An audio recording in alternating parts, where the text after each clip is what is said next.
Traveling the Vortex.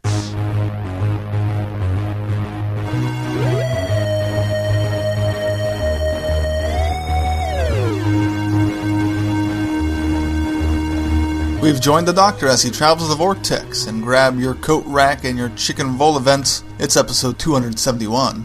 I'm Keith. I'm Sean. I'm Glenn. How are you guys? I'm good. Got your chicken vol event? I do.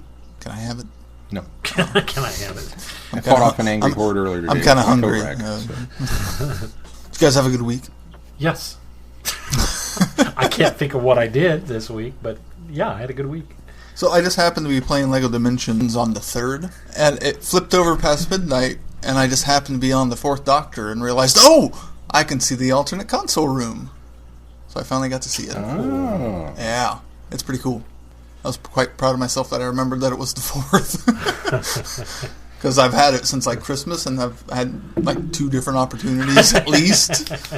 Let alone however else you can get to it, because I think it's like every 4 So was tries. it the 4th? Ah! Well, it was. I was already playing. Oh, you were already so playing. it was like a nice bit of serendipity. There's a. So it was one of those. Oh yeah, it's the 4th. I better turn into the 4th Doctor. Did you guys watch anything good? We watched The Good Dinosaur. How was that? It was good. So it was the good dinosaur. It was the good dinosaur. Another Pixar, not what I expected from the trailers. I had a little heads up from Sydney at work, and I'm glad he did. It's a Western with dinosaurs. Huh. We also watched the Peanuts movie, because I got a sneak copy at work, and it was delightful and wonderful and everything that I wanted, and was really worried about it not being. Because, you know, Peanuts is one of those things, like, when they first announced it, I was like, no, I'm going to do it. It's going to be computer animated. I don't know. It looks like a Peanuts cartoon. Good. Cool. Loved it. I didn't watch anything. I didn't either, other than finishing up catching on shows. Well, what do we got in the news this week, Keith?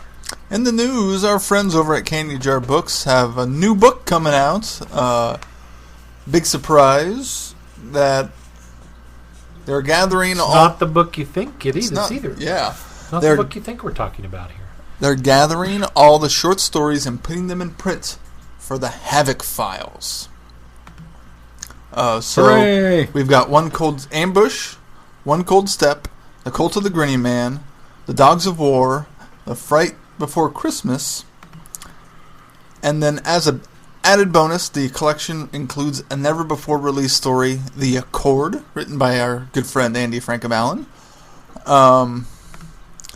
about which he says, I did play with calling this one The Many Brigadiers, as we are in the unique position of being able to deal with an issue that has plagued many a Doctor Who fan since the 1980s.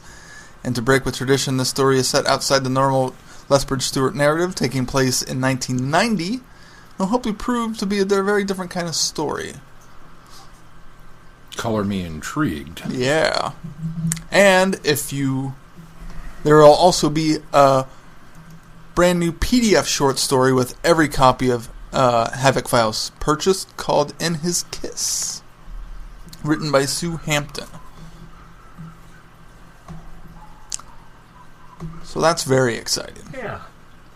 I'm trying to see when the release date is. I'm interested to see how this short story that kind of brings the Briggs together is going to work out. I have a lot of faith in Andy, and I think that it'll work well. I'm just reading the little blurb that they've got.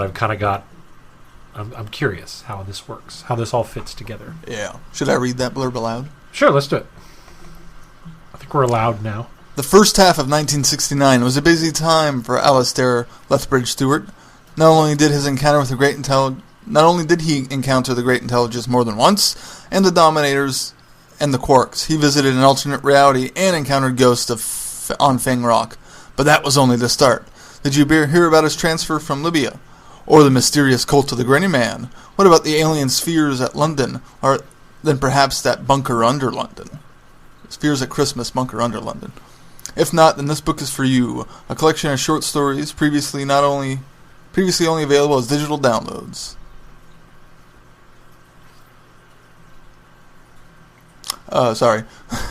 Includes brand new, never before published stories that sees the retired brigadier discovering the truth in the 1970s. Or was it the 1980s?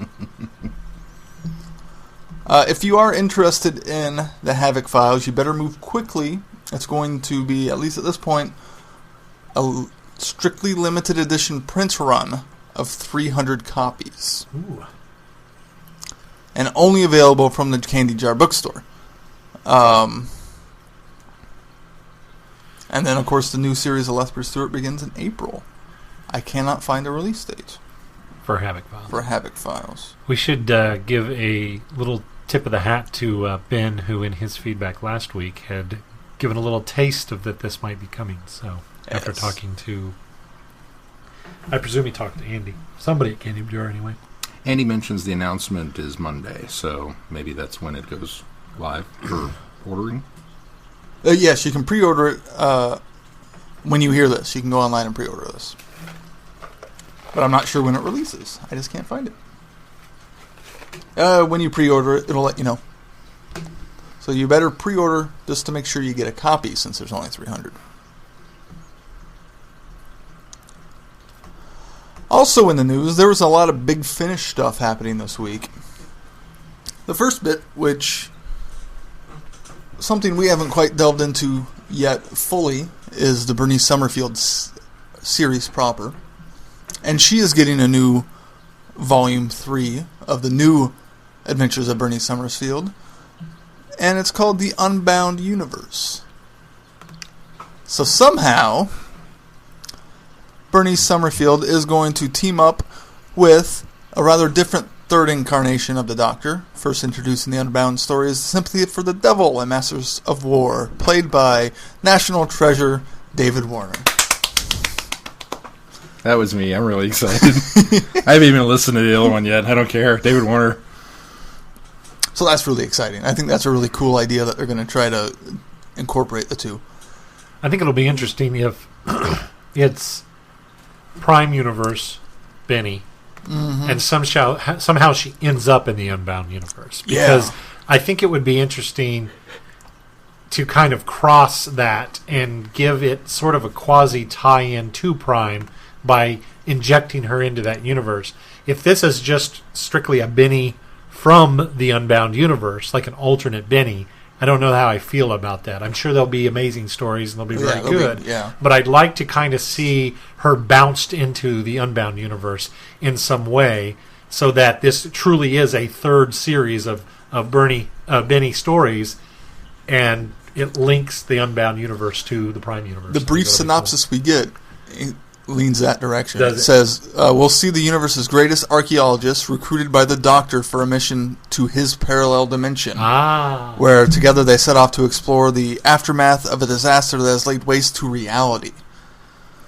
Also in this story is another returnee, the Master, played by Mark Gatiss. Ooh. Under a stage name Sam Kisgart. Ooh. So I'm not sure where he had been, if that was Unbound Master, or if that was a new Big Finish mainline like they've Master. added to it.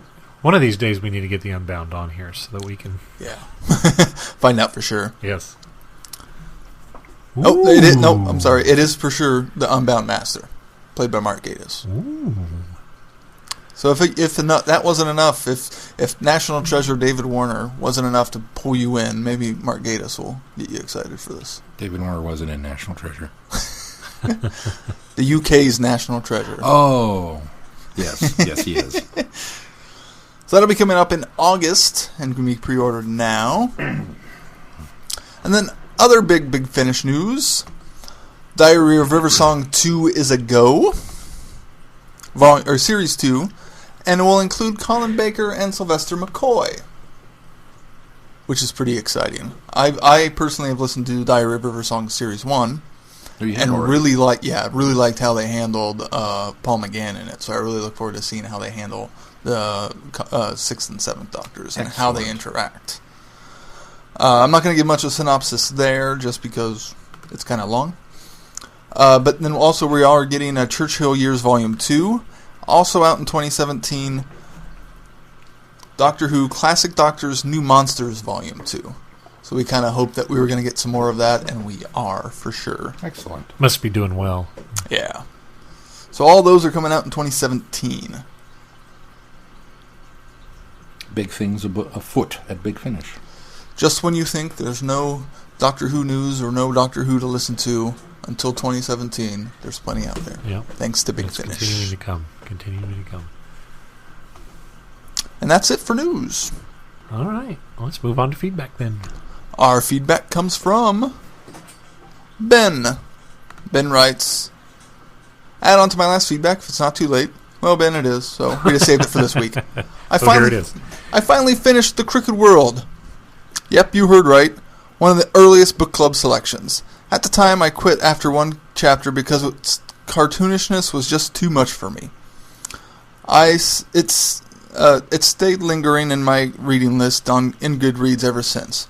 Recently, I made a decision to clean out my reading list, which I had ballooned to 7 books. Crooked World was the next on my agenda, and read another to read and clear off the list. It turned out to be really good. I'm sorry I didn't read it earlier, but I'm glad I had to read it now. That's it. Take care, guys. You're ahead of me, Ben. Me too. I still haven't got to that one.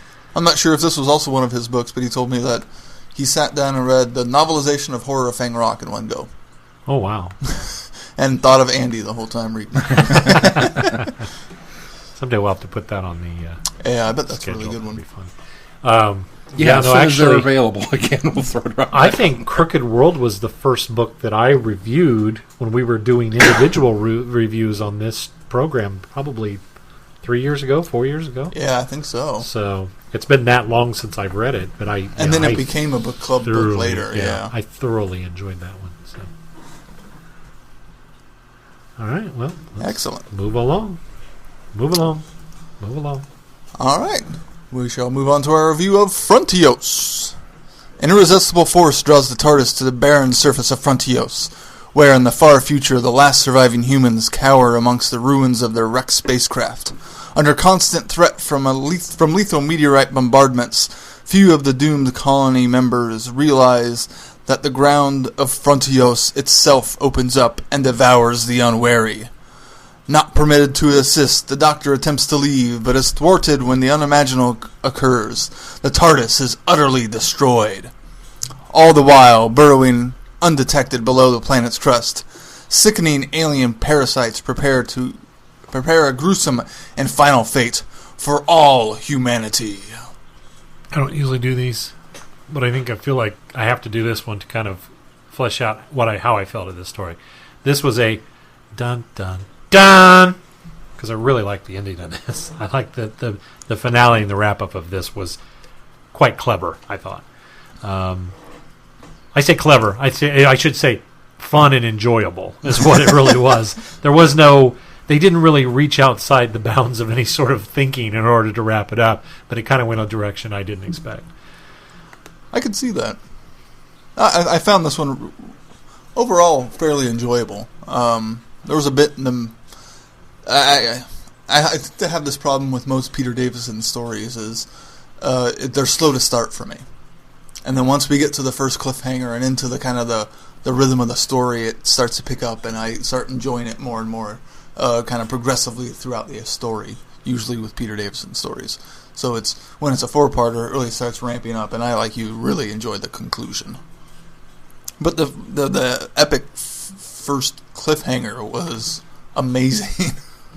Of the TARDIS being destroyed. And of course, we know it's not really destroyed. Is it amazing, though? I mean, but it was... If I had... Well, when I did watch this, and I have very fuzzy memory of watching this when I was a kid, because that's how long ago it's been since I saw this one. But I think I remember going, oh, what are they going to do next? I wasn't as invested in Doctor Who as I am now. Yeah. But I do think I do sort of remembering, wow, is he without the TARDIS now? Is that it?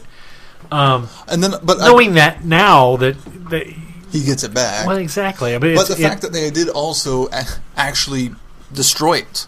I mean, you get to the end of the story and it's in pieces, and it's the alien that has to pull it back together. I do appreciate that they went there with that. Yeah, so that doesn't lessen the impact of that first cliffhanger for me, because the fact that they did actually, it didn't just sink through a hole. It's not They just... did have to address it. It was actually destroyed. I mean, it's... Yeah. Except for it doesn't seem nearly as destroyed as it seems at the beginning. No, it doesn't. It gets destroyed and sucked under. Right. Because all that's left is that coat rack. It just had some great moments in it, too, with Turlough fending off the people with the coat rack. And normally, I'm not a big Tegan fan. And really, she was quite enjoyable in this story. I don't know if it's because it's later in her run or why, or if just she was written differently, but I liked how they kind of traded off. But Tegan was off doing her thing, and then the Doctor and Turlough, and then they switched, and it was the Doctor and Tegan, and Turlough doing off his thing. And then also the fact that we get a little bit of Turlough's at least species backstory. That was a nice added touch. And technically, the first inkling of some backstory with Turlough. Yeah. I mean, really. Other first alien, trying to kill the Doctor. Yeah. You know? Well, other than knowing that he's from off planet, that he's not an Earthling. Yeah, that's right. really the only thing that the Black Guardian trilogy gives us is the fact that we know he's not of Earth. And it does make the all of a sudden backstory in Planet of Fire not feel so all of a sudden now, having this. Had we watched it in the right order, it wouldn't have felt so, hey, look, here's the story, goodbye. Yeah. You're talking about Tegan, and I sort of agree with you in the sense that I like Tegan in this story a lot, but I've found I've always liked Tegan when it's the Doctor, Tegan, and Turlough. Yeah, I've always had no problem with Tegan in it. That it's Tegan early on. It takes a long time to get used to her. I think it's because, and we've mentioned this before, she continually wants to get off the TARDIS. She's continually complaining. She's continually whining about every situation that she's put in. Understandably so, because she doesn't want to be there. Unlike a lot of companions that kind of go along for the ride, she doesn't want to be there, and she never really feels like she fits in. And I think it's when she decides to return, in Arc of Infinity, that it suddenly starts to turn and get better. But it really, from, I think, the Five Doctors, I think even The Awakening, I liked Tegan. Well, that's the one right before this. Yeah, this, and then Resurrection, which unfortunately then is her last story. And she's enjoyable in Warriors of the Deep, too. Yes. So I think you're right. I think it's that moment where she comes back in Arc of Infinity. Yeah, anytime she's... Well, I think that's where it begins, but I don't think it really solidifies until maybe even the Five Doctors is where it really kind of becomes a much better team. The Team TARDIS feels a lot better there. And Tegan being a full-fledged member at that time. I thought this story was interesting, but doesn't really feel like it goes anywhere until about the third story, about the third part when the pillbugs show up, or the roly-polies. Tractators, which that name sounds so corny. Tractator. It sounds like... It sounds like potatoes you'd grow on a track, you know? Those are tractators. Tractators. But when they start showing up and we start to kind of get... I guess it's when the mystery of what's below the planet, what's sucking people down beneath the earth, and the unaccounted for deaths. And there's a lot of this like political intrigue, and it's the last colony, the last Earth colony ever, and there's this weird dynamic of rulership and military hierarchy, and it's almost like it's kind of a lame duck administration, because while the kid tries to be very tough and a benevolent ruler, he just comes off as this kind of weak wannabe fascist leader, and he really isn't. And it's not until the Doctor saves his life that he kind of lightens up, and you kind of realize what kind of person he really is. Yeah. And unfortunately, then to get sucked down underneath the earth, and you're like, "We are just getting to know the nice part of this guy."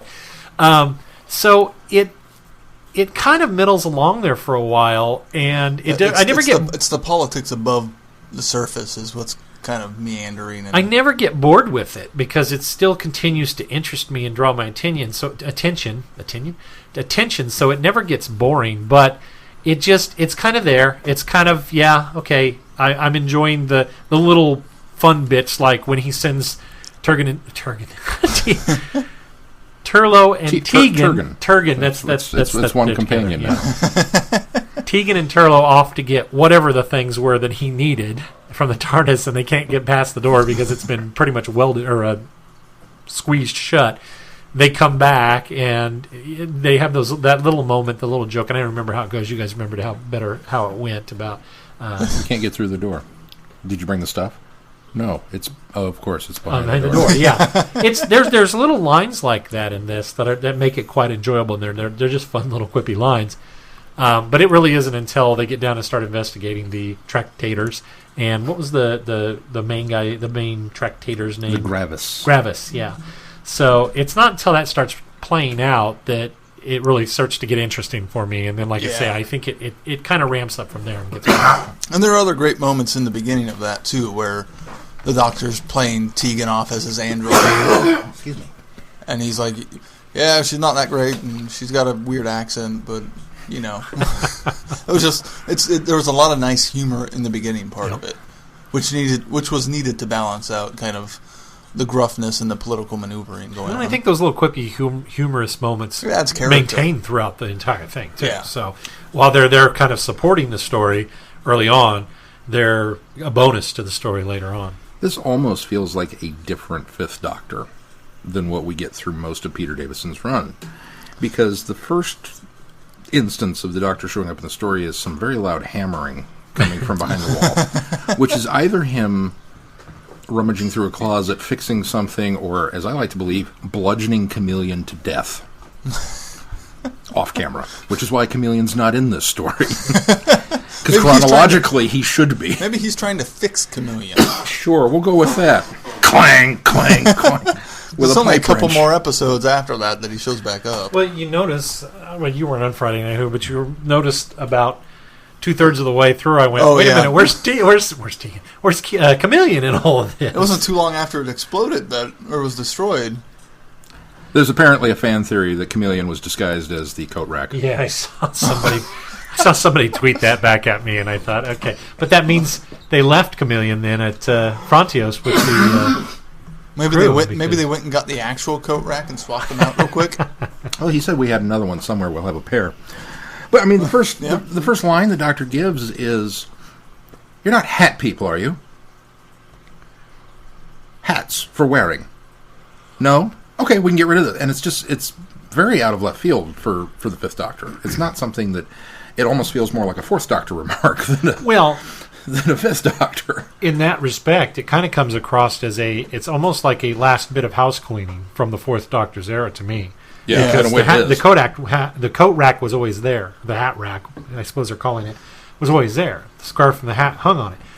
It wasn't used that much in the Fifth Doctor's era. So it seems to me that it would, at least early on, it feels like a late bit of house cleaning. Okay, the final remnants of the Fourth Doctor's era have been swept away because we've now kind of solidified ourselves, and the Fifth Doctor is now the reigning Doctor. People have gotten used to the new Doctor, and it isn't until later that you kind of realize that it was more of them calling attention to the hat rack because it's going to be vital later on. Yeah. Twice, because it's going to be the only thing remaining when the TARDIS is destroyed, and then it's going to become a weapon later. He also gets the brilliant bit between him and the administrator when they first come down, when he asks him about... We need to get you a cough button. I'm sorry. That's bad. When he asks him, what do you think about this? And the Doctor kind of goes off on him. Well, I think that your colony is unsurvivable, and I think you're down to the blah, blah, blah, and I think this is happening, and you did ask. And just kind of lets him have it, and it's like, go Doc, So he's very animated? Yeah. I think while watching it, I thought of Fort of Doomsday.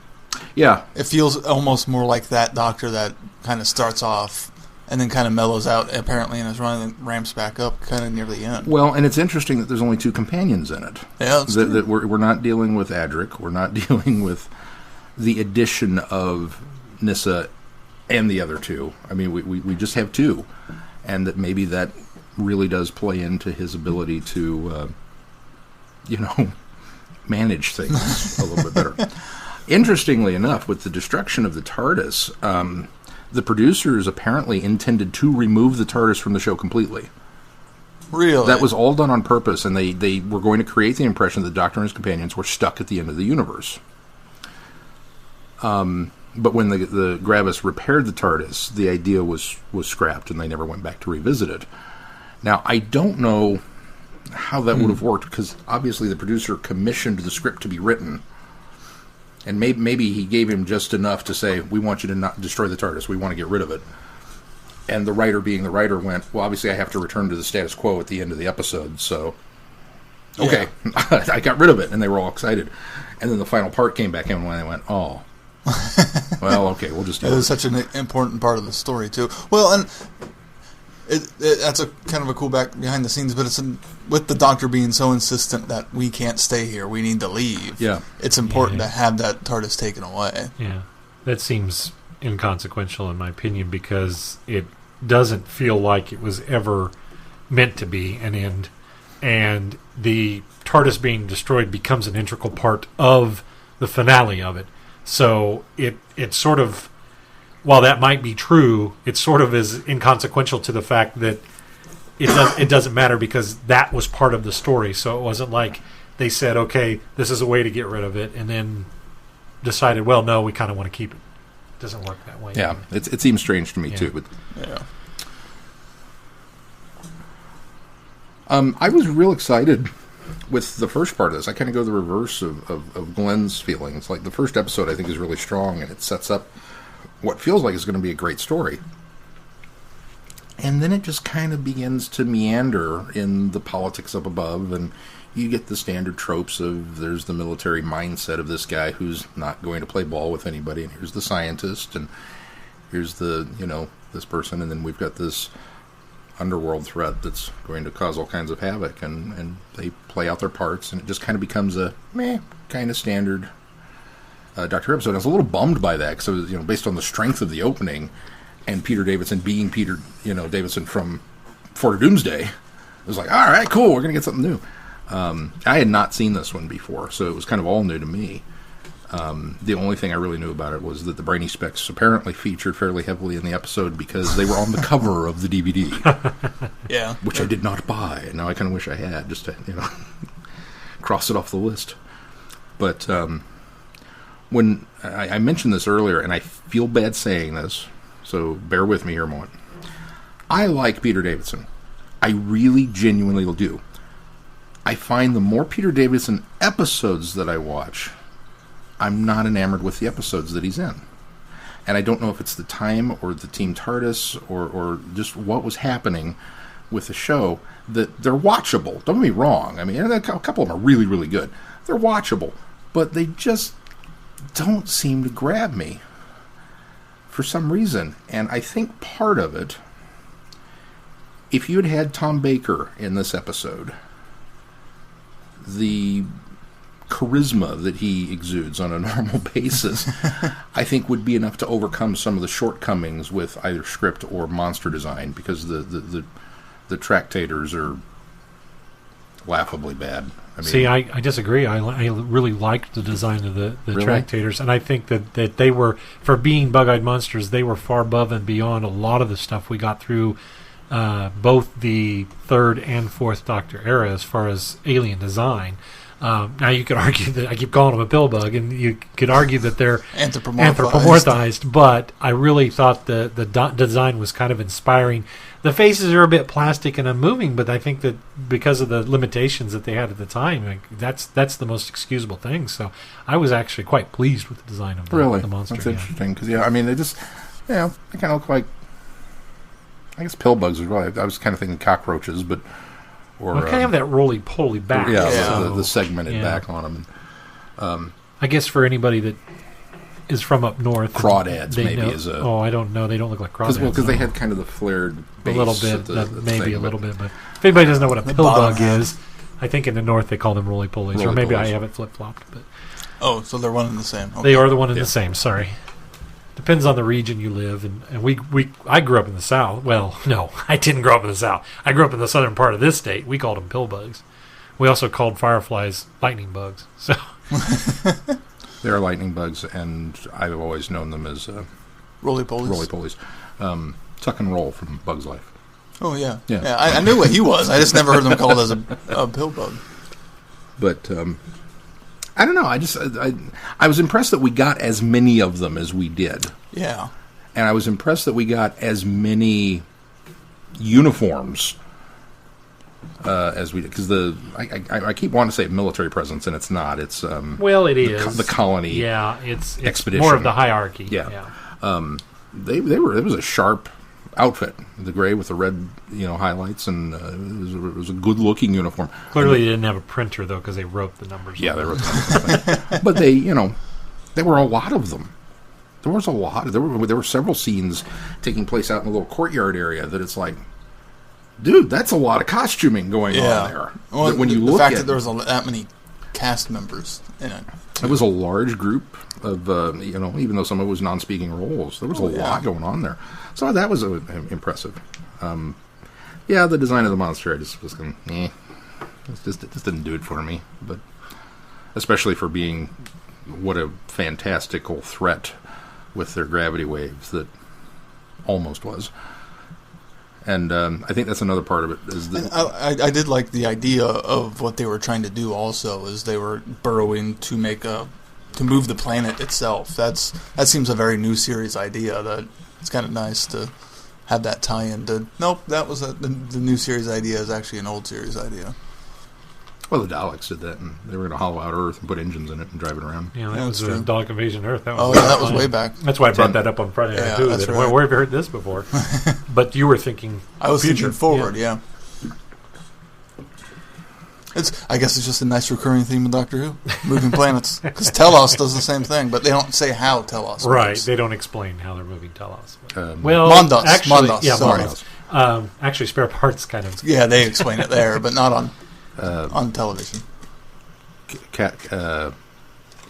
Casaflex. What's the name of it? Casaflex?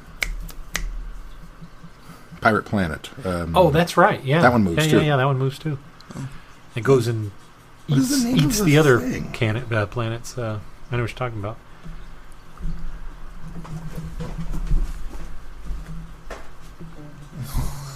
Now he's getting up and walking around. I don't know. So I think that going back to something that Sean said, I think that we see the Fifth Doctor the way we kind of saw him in Fort of Doomsday. We're going to star in and the way you kind of look at it, it's that's pre-Adric, and this is post-Adric.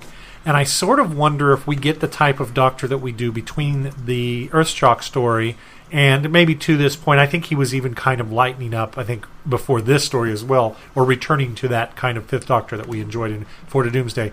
I think maybe it's because they felt like the Fifth Doctor needed a mourning period and couldn't be as kind of charismatic and lighthearted and as he was because of the events that came in Earthshock. And so I'm wondering if maybe this is the point where the mourning period sort of ends and wears off, and maybe that's why Tegan is much more enjoyable, because as a whole the stories are a little the mood is a little lighter with the crew, because we've gotten Adric behind us, and so perhaps that might lend to the reason why the Doctor sort of returns to that type of character. Now, unfortunately, this comes very near the end of the Fifth Doctor's era as well, so it's almost a too little too late. By the time the Doctor ends up leaving in Caves of Adrazani. Although Planet of Fire and Caves of Adrazani sort of take a similar tone, and you can't have that same type of Fifth Doctor that we get in Fort of Doomsday, that we get in Awakening, Frontios, even Remembrance of the Daleks, although he does get a little more dark, and, I mean, as we recall, him carrying and running around with the gun and being more action and less passive. But unfortunately, this is kind of the last one where he is a bit more fun, because then it's that downward to regeneration, because it's just the 3 stories after this, right? But there's moments in Caves even where I think he's more because there's Resurrection, and then it goes, because that's where Tegan leaves. Resurrection, and Planet of Fire, and then no, she comes Caves of Adrazani. No, she's already come back. Yeah, at this she point. came back in Arc of Infinity while we were still with Nyssa. I thought she came back after she decided, because she decides in Resurrection that the adventures are too violent. She decides in the one with the Concorde, Time Flight. Oh, that's right. That one's first. And she leaves, but decides that she's going to go ahead and get back on the TARDIS, but they leave without her. Yeah. and because she's back at Heathrow. And I think the Doctor presumes that, well, she's here, she can figure out how to get way back to Australia. And so it's not until Arc of Infinity where she's going through Denmark. I think it was Denmark, yeah. And because she's looking for her cousin to help her, Amsterdam, where she's looking to help her cousin. And she meets back up with the Fifth Doctor. Yeah. And then she's with them all the way up until Resurrection. And it isn't until Resurrection where she finally gets fed up and says, that's it, I'm leaving. Now, she does come back to the point as the TARDIS is dematerializing. So there is that perhaps second thought. She might have rejoined the TARDIS had the Doctor had not already taken off. So should have learned her lesson the first time. Although I get the impression she really felt left behind in Time Flight. Yeah. Although she did nothing but complain and want to get off the TARDIS and get home up until that point. So I can't blame the Doctor for going, okay, see you later, and leaving. And knowing her departure in Resurrection of the Daleks, because it's so violent and not fun anymore, I kind of expected this story to be more traumatic for her. Like this would help spur on that reasoning, other than just the Dalek story. And I don't feel like there was enough here to warrant... To add weight to that. Yeah. Unfortunately, that's the Daleks are, yes, bad enough that they could easily make that somebody. And you think back to Adric and other people that they've lost throughout this time while she's on board. It makes sense in the long scheme, but I kind of I almost expected more of a quick build-up of a couple of stories of being kind of tragic. And well, I think she sees a change in the tone and the mood of the Doctor as well, and I think that that's something that she doesn't want to see again, and I think that that's also lends to the reason why she leaves. But I think it's also partially the looking at it through a New Who lens, where that's true. You they gave some forethought into how they're going to leave versus in the originals when it was just kind of like, and in this episode we're going to do this. Oh, poor Dodo. She didn't even get a goodbye. She got an off-camera Ben and Polly. Well, Dodo said to say goodbye. So where is she? I don't know. She's hanging out at a nightclub. Let's leave. But what about no, we're leaving. Okay. Of course, it could have been a Sarah Kingdom or a Katarina where they they're gone. Even Vicky, when we get to the Mythmakers, I believe it is, she gets a bit of an unceremonious parallel as well. Somewhat. I think it might have come across better in the actual story if we were able to see it, but in the reconstruction version of it, it seems a bit quick. That's all I'll say. I don't want to tease anymore. I thought Brazen... It just occurred to me that I just went through 3 companions leaving that neither of you guys have seen, so I apologize for that. Damn, Glenn, spoilers. I thought Brazen was a great human villain to have in the story, too. As he was one of those great villains that you really liked hating. And then the fact that the Doctor still has to wind up teaming up with him at the end. And I think almost to the point that villain seems like a very strong word for him, because he's really kind of the adversary, but he's not really villainous. I mean, he can be the cover-up at the beginning, but there's sort of a reason for that. The trying to set the scientific advisor up he's very confrontational in responsibility because they have uncovered the unconfirmed deaths file. And so, but that even kind of turns in a way that when he realizes that there's more to it, and he's discovering that there's information that he didn't know about. So suddenly he sort of turns again back to more helpful, and then then turning to having to team up with the Doctor, but then kind of a gallant demise for him in the sense that he really does. It's unfortunate that he's knocked back into the drilling machine and is taken on by it, but also you get the impression that he took control of it and just pretty much destroyed a good chunk of the tunneling and died in the process, and destroyed the machine in the process as well. So I thought it was a fitting end to the character. It was a bit noble and maybe redemptive for him just being a real jerk the whole time. So that's what I think. Villain is a little strong. You're right. He was the villain. He was a villain in this, but he's not the villain in this. Right. And it's more of an adversarial role rather than a villainous role. He's the person that plays the villain until the actual villain shows up. That's right. The part of the villain will be filled by. I found him to be almost frustrating because he was the villain or the adversary or whatever word we're using, and therefore I can't like him. But I really wanted to like him. Yeah. Well, he was almost to a Scobie level. There's times that he turns to the fact that you go, okay, maybe I do like this guy. No, I don't. Oh, that's why I don't like this guy. Okay, I remember now.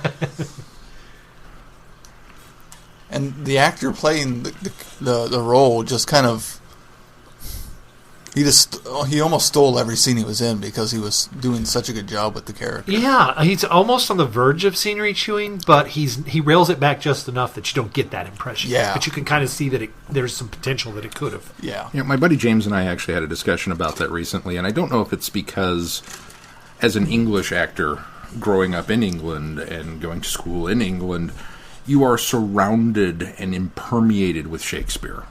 It's just, you have the bar set here by the bard. It's just, you kind of are steeped in that culture, and you have to kind of hit that. And so I kind of think that when these guys come on to Doctor Who in any guest star capacity, it doesn't matter to them that it's Doctor Who. It doesn't matter that it's science fiction. It doesn't matter that it's a low-budget thing. They're shooting for that bar.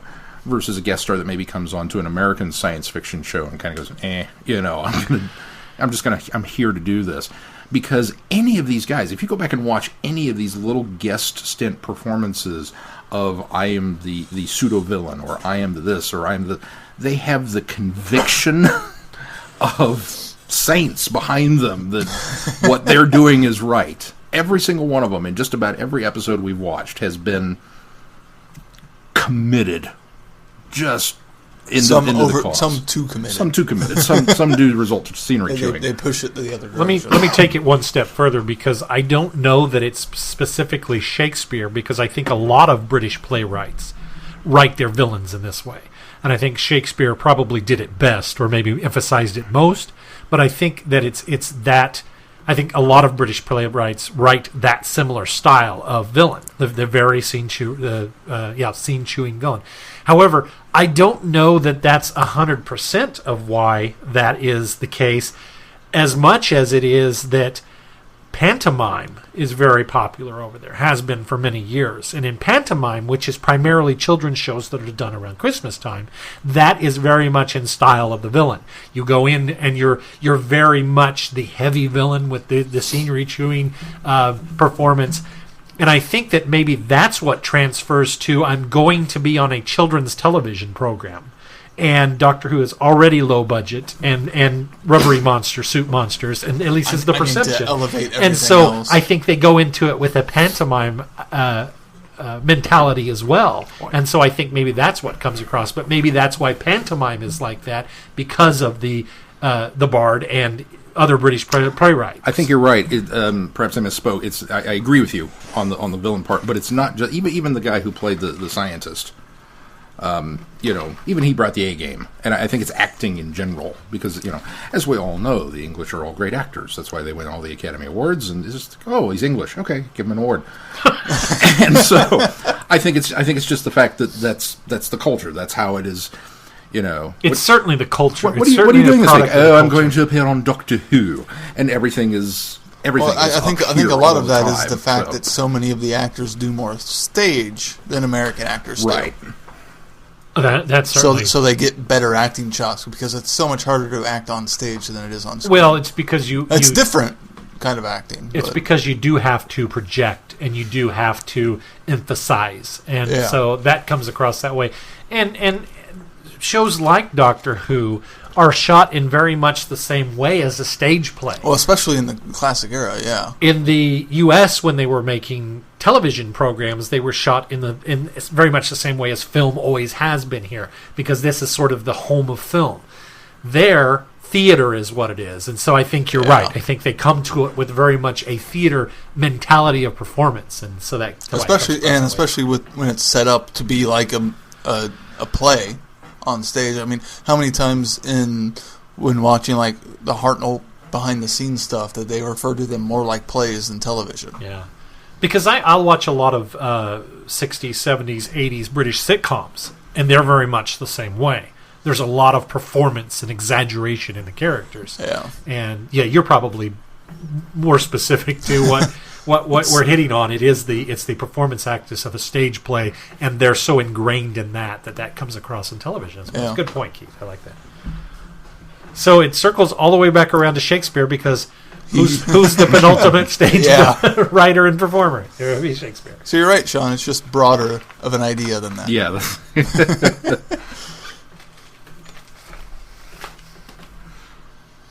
Anything else on the story? I'm a bit sad that we're, for the most part, done with Fifth Doctor stories. Yeah. I can't think of any that we have not... Legopolis.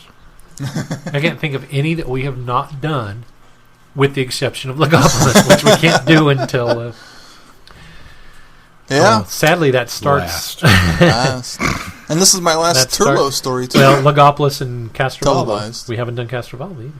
Oh, Castrovalva is the one I meant, not Legopolis. Yeah. Legopolis is... Legopolis is his beginning. Castrovalva is his start. Yeah. Either way, it's last. Yeah. But beyond that, there's nothing else, right? We've done everything that's Fifth Doctor that we can do. I believe so.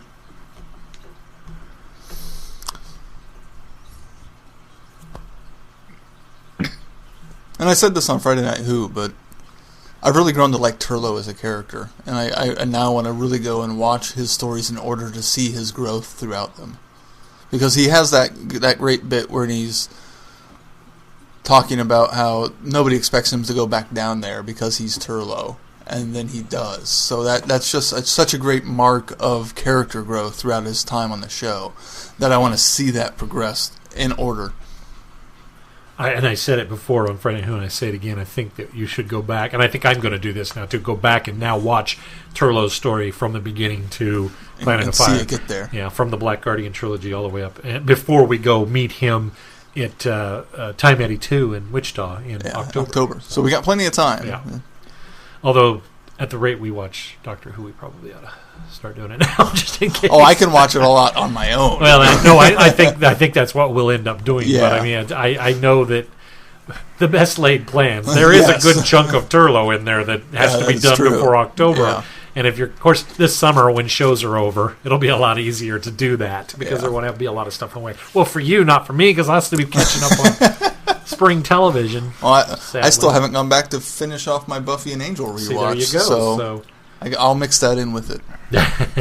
You can just kind of pepper it in. I tend to juggle. I don't like to mainline too much. So. Well, I think that sometimes Doctor Who is best done in small pieces, and even maybe a episode at a time, not necessarily a story at a time. Yeah, I've done that fairly recently. Some of the stories I've been watching has just been an episode a night. Yeah, so that might be the way to go about doing it as well. A couple of additional fun and some not so fun behind the scenes things. Norna, Leslie Dunlop, went on to reappear in Doctor Who in the Happiness Patrol. She looked vaguely familiar. Yeah. It was during the rehearsals for the story that Colin Baker had been announced as the new actor to take over the Doctor, because Peter Davison had decided he was going to leave the show by this time. And then a couple of tragedies struck production. The production designer...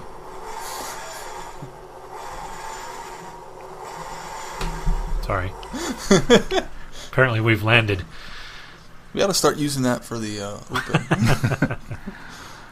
The production designer, Barry Dobbins, died before the production had been completed, I guess, but before they actually started work on the show, which was later revealed to be a suicide. And it was shortly after that an actor named Peter Arne, who had been hired to play Mr. Range, was murdered after a costume fitting. He went home and didn't report for work the next day. Wow. And so there were a couple of big shockwaves that kind of hit as they were filming. Sort of amazing that they could remain as light in the story as they did. Really, with all that surrounding it. Interesting.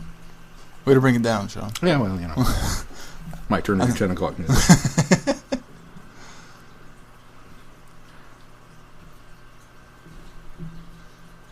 I think bottom line on this story is it's an enjoyable one, but I don't know if it's one, even if it were no longer on moratorium, I would rush out to go buy right away.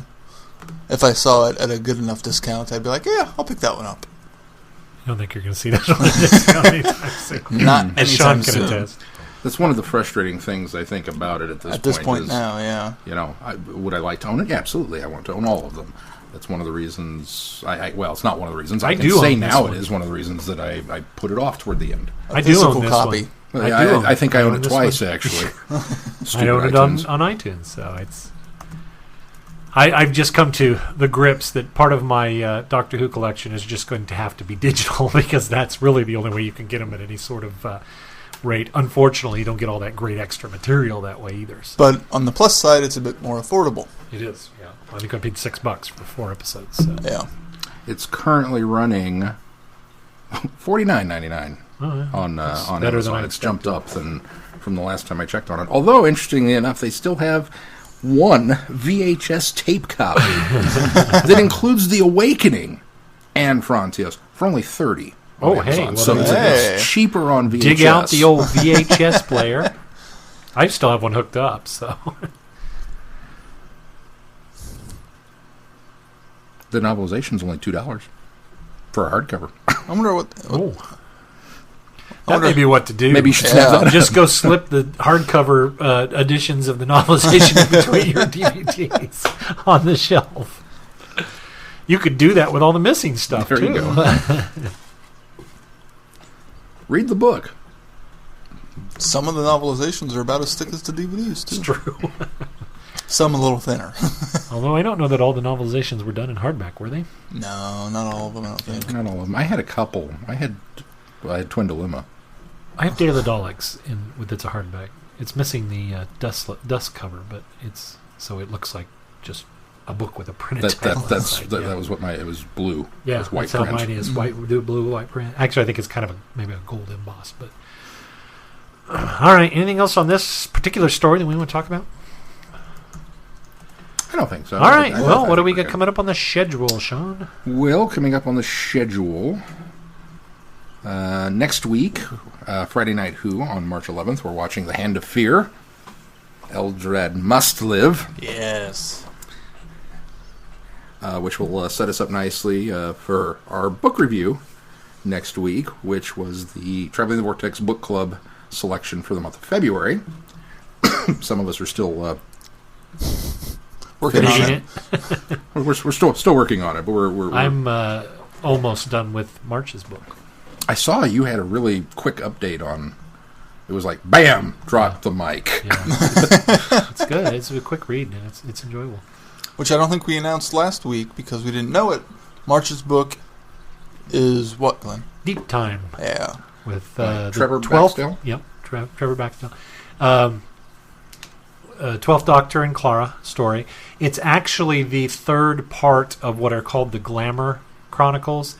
However, I have been assured, and it doesn't seem to have changed the texture or tone of the story, not knowing anything about the Glamour. It sounds like the first two in the Glamour series just really is more of a chronological and perhaps a name drop, because they're just now at the end of this book getting to the meat of what the Glamour is. So you won't miss anything if you haven't read the first and second story in the Glamour Chronicles. That's good.